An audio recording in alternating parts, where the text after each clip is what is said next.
Birthday parties aren't supposed to be life-threatening, but this one was. A new look at what it means to be American. A new toy for gamers. You ever hear of a piggy bank? How about a turtle bank?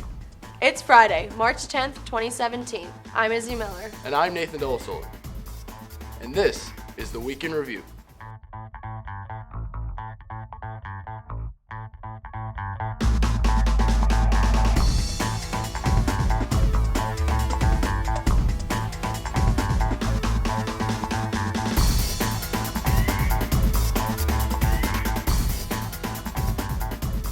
The Star Buffet and Grill on Lincoln Highway East is still shut down, and 2 little children are still hospitalized after they drank some apple juice that contained a caustic substance. Katie Leader has more on our top story. The kids were attending a birthday party. Whatever was in the juice burned their throats and had them coughing up blood. They were rushed to Hershey Medical Center in critical condition. Doctors say they are improving, but they still can't eat or drink without feeding tubes.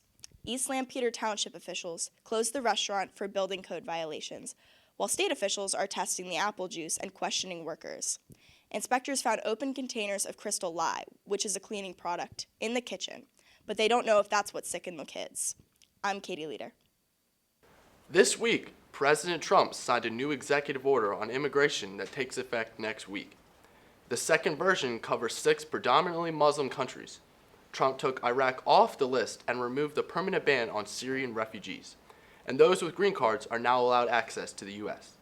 This movement is not happening just in America. France, Germany, and Belgium are also closing their borders after taking in thousands of Muslim refugees. Immigration is becoming a dividing point in our nation. Brown and Bechtold has a survey that shows just how divisive it really is. What is the American identity? A survey conducted by the Associated Press came up with some interesting results. Republicans tend to hold European influence and Christian roots accountable for American culture. Meanwhile, Democrats are more likely to view America as a melting pot of cultures and ideas. So where does this leave immigrants? The majority of Republicans surveyed believe that immigrants adopt the essence of Americans when they come to this country, whereas most Democrats believe that American culture is ever-changing with its people.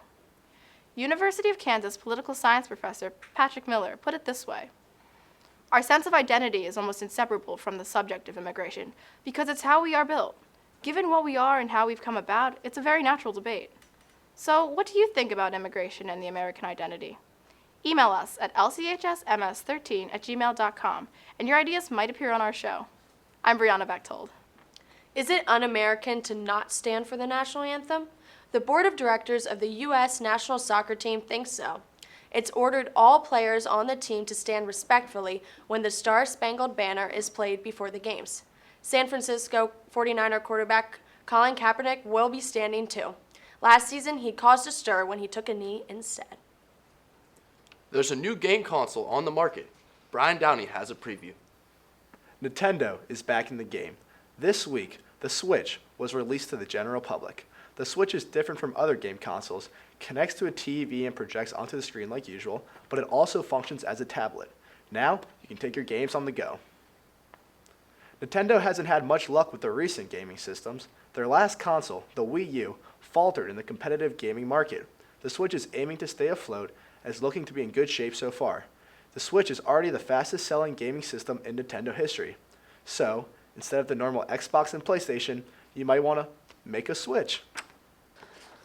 Snapchat is now worth billions. Last Thursday, co-founders Evan Spiegel and Bobby Murphy had an IPO of $17 a share. That's a total company evaluation of $24 billion. After turning down an offer from Facebook founder Mark Zuckerberg 3 years ago, the 24 and 26-year-old are now with $3.9 and $4.5 billion. There are some roses involved in this week's entertainment report. Here's Julia O'Leary. Not only did she recently win Female Artist of the Year at the iHeartRadio Music Awards, but Adele is also married. The singer casually mentioned her marriage to Simon Konecki at her concert in Brisbane. Congratulations, Adele. And Ellen DeGeneres is celebrating too. The hilarious host now has a primetime game show called Ellen's Game of Games, based off of her hit talk show. There's no release date yet, but the game show will be coming to NBC soon. Jules, will you accept this rose? I will, thank you. Speaking of roses, the season finale of The Bachelor will air Monday on ABC. After sending Rachel Lindsay home earlier this week, Nick Viall has narrowed his choice down to 2 lovely ladies. Don't feel bad for Rachel, though, because she's been chosen as the new Bachelorette. But the big question is, who will Nick propose to? Will it be Raven or Vanessa? My prediction is Raven, but we'll just have to wait and see. Back to you guys. Are you smarter than a 5-year-old? Most of us would answer yes. But what if that 5-year-old was going to the Scripps National Spelling Bee? Edith Fuller of Oklahoma is the youngest winner of a regional competition, and now she is heading to the nation's largest spelling competition. Edith is even expected to beat out more than 50 elementary and middle school students. So, N-O, I am not smarter than this 5-year-old. And finally, good luck for humans means bad luck for a turtle? Veterinarians in Bangkok were forced to operate on Bank, a 25-year-old giant sea turtle.